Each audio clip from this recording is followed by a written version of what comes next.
From a cultural and ideological point of view, it's pretty interesting to look at the history. So if you go back to the Enlightenment and the origins of classical liberalism, and say people like Adam Smith or David Hume and others, they simply took it for granted that solidarity, sympathy, mutual aid were core elements of human nature. They were the driving forces in human nature. In fact, take Adam Smith's famous phrase, invisible hand. The way it's interpreted is almost diametrically opposite to the way he used it. In fact, he barely used it, but in only twice actually, and in one case, which is directly related to this, here's what he argues. He says he was thinking of an agricultural economy, of course. So he said, suppose some landowner accumulates almost all the land, so everybody else has to essentially be his servant. He says, well, this really won't matter very much because the landowner, by virtue of his sympathy for other people and concern for their needs, will make sure that property is distributed so that it'll be relatively equal.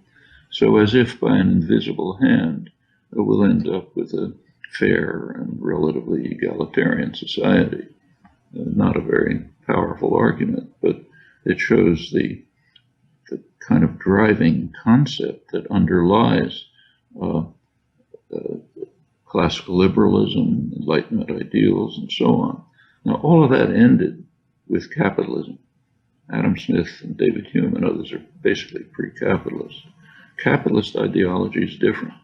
It's get what you can for yourself and kick everyone else in the face. And now it's claimed that that's human nature. Is it? I don't think so. I think Adam Smith, David Hume, and others were basically correct. This is a distorting ideology which is imposed on us and undermines normal human emotions and interactions. It's highly distorting and deceitful. And going back to the environmental crisis, that's what's causing us to race over the precipice.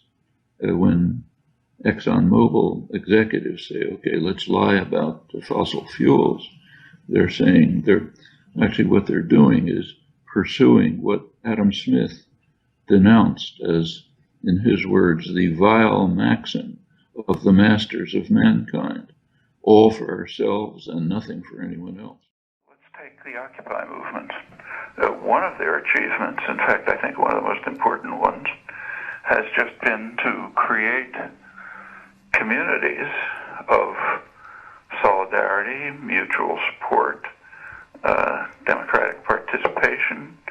That's a very important achievement. In fact, particular in a society like ours, which is kind of like almost designed to isolate people and separate them from one another, which is a great technique of control, of course.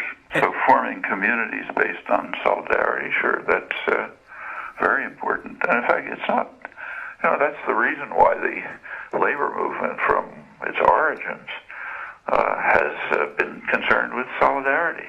That's one of its main slogans. We're going to have to work together. We ought to work together because we ought to be helping one another, but that's the only way in which we're going to confront concentrated power.